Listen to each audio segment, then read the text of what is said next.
we did realize there's a lot of things happening about transacting those assets, the crypto assets, which we don't recognize as currency. Because currency is that which is backed by a bank, the central bank of the country or the government of that country. So that is yet to happen in our country, and it is going to happen sometime this year. But because the volumes of such transactions outside of this was fairly huge, we also wanted to be sure that, and since there was no regulatory mechanism looking at them, we wanted to make sure money is being, or value of assets being transacted, if they are transacted in an unregulated environment, we were not sure if the, let us say, the FATF's money trail, as they say, travel route, travel line, is being tracked at all. And we were not even sure as to how we can keep a trail following of these transactions which were happening. After all, these were electronic codes eventually. So we wanted to be sure, and therefore we did announce that on the income that is generated out of the transactions of these crypto assets will be taxed at 30%, and over and above that, there is a 1% tax deduction at source, which is also imposed on every transaction. So through that, we'll be able to know who's buying and who's selling it. And that 1% is not an additional tax over the 30% that I've imposed. It is only reconcilable with the 30 or with any other tax the person is expected to pay. Essentially, by taxing, we were trying to make sure that we are keeping a trail and also making sure these are going to be eventually compliant with anti-money laundering rules, and making sure that these kind of operations don't end up inadvertently to funding any kind of terror activities.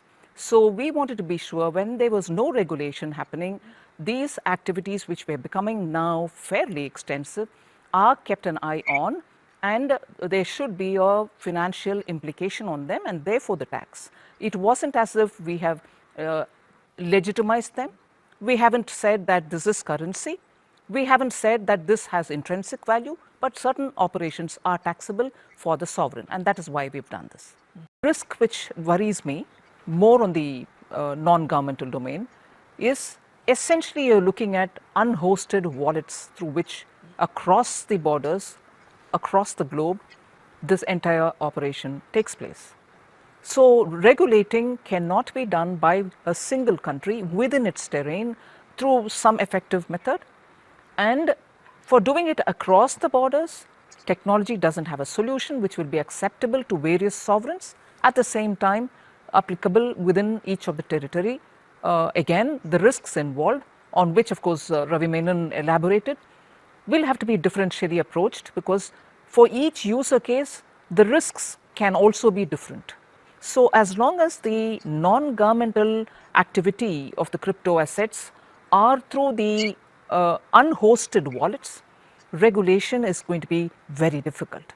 But cross-border payments will become very effective, yes, through the central bank driven currencies.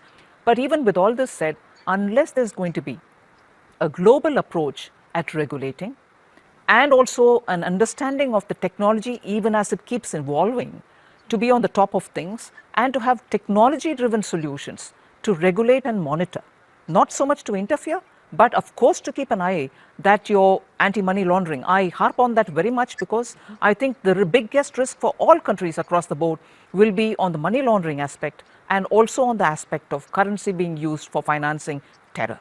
So it is in these two. Otherwise, I don't see a reason why innovation such as this in fintech, whose fountainhead or whose source itself is to bypass many of the regulatory. Innovation is always disruptive. I don't look at it as negative feature. It's a right feature. Innovation is disruptive.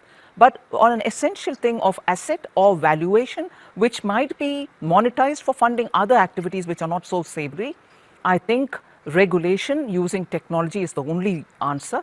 But regulation using technology will have to be so adept and so nimble that it has to not be behind the curve, but be sure that it is on the top of it. And that's not possible if any one country thinks that it can handle it. It has to be across the board.